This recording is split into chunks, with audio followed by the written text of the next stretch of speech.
আমি হচ্ছি জাতীয় বদি ঐক্য পরিষদের ভাইস প্রেসিডেন্ট। আজকে সারা বাংলাদেশ থেকে শ্রবণ প্রতিবন্ধী ব্যক্তিরা এসেছেন এবং জাতীয় বদি সংস্থার সাবেক সাধারণ সম্পাদক আমি।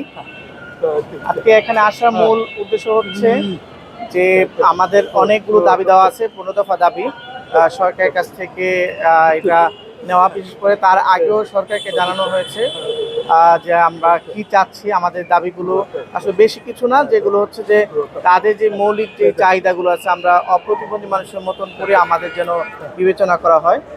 সেক্ষেত্রে কর্মসংস্থান,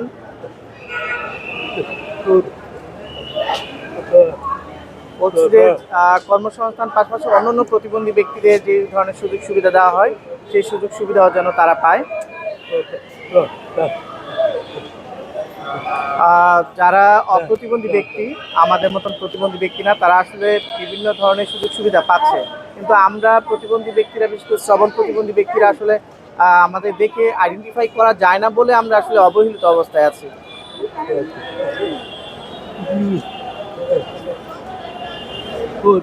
আজকে যে জনসমুদ্রের মতন যে জনসমুদ্রের স্রোত দেখা যাচ্ছে, যে এত শ্রবণ প্রতিবন্ধী সারা বাংলাদেশ থেকে এসেছে, কেন এসেছে? তাদের আসলে এই ধরনের বঞ্চিত হয়ে আসছে বলে আজকে তাদের এই বই প্রকাশ।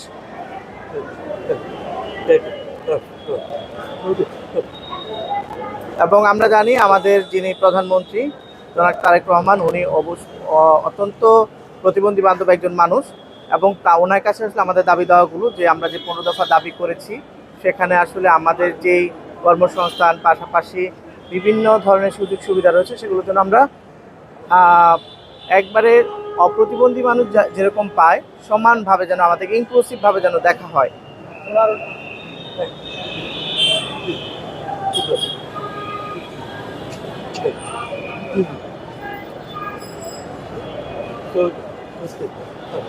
অলরেডি আমাদের প্রতিনিধি হচ্ছে সরকারের সাথে কথা বলতে গেছে, দেখি আমরা ওখান থেকে কি ওনাদের আশ্বাস পাই, সে অপেক্ষায় আছে। ওনারা দাবি কি? দাবি দাবি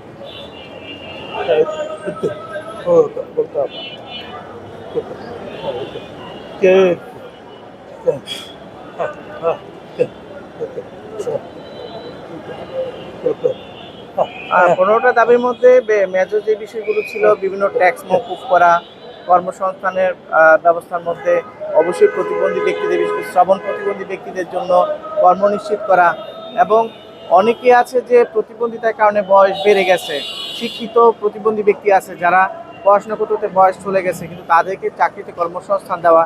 পাশাপাশি আমরা বিভিন্ন ইলেকট্রিসিটি বিল দেই, বিভিন্ন বাস ভাড়া দিয়ে যায়, সেখানে কিছু মানে মওকুফ করার বিষয়ে এই দাবিগুলো করেছে ওরা।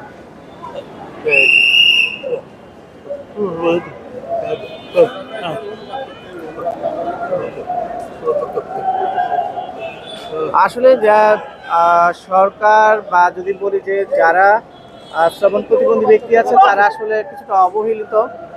যাদের লোকবল আছে বা কমিউনিকেশনে একটা ভালো সুযোগ আছে, তারা কিন্তু সুযোগ সুবিধা পেয়ে যাচ্ছে, কিন্তু আমরা কথা বলতে না পারার কারণে আমাদের যে দাবি দেওয়া ছিল সেগুলো আসলে না বলতে পারার কারণে আমাদেরকে আসলে সবসময় বঞ্চিত করে রাখা হয়েছে। আসলে এই দাবিটা দীর্ঘদিন ধরে আসছে। ওরা প্রথমে হচ্ছে বিগত তত্ত্বাবধায়ক সরকার আমলে ডক্টর ইউনূস সাহেবের কাছে গিয়েছিল, তাদের দাবি দাওয়াগুলো দিয়েছিল।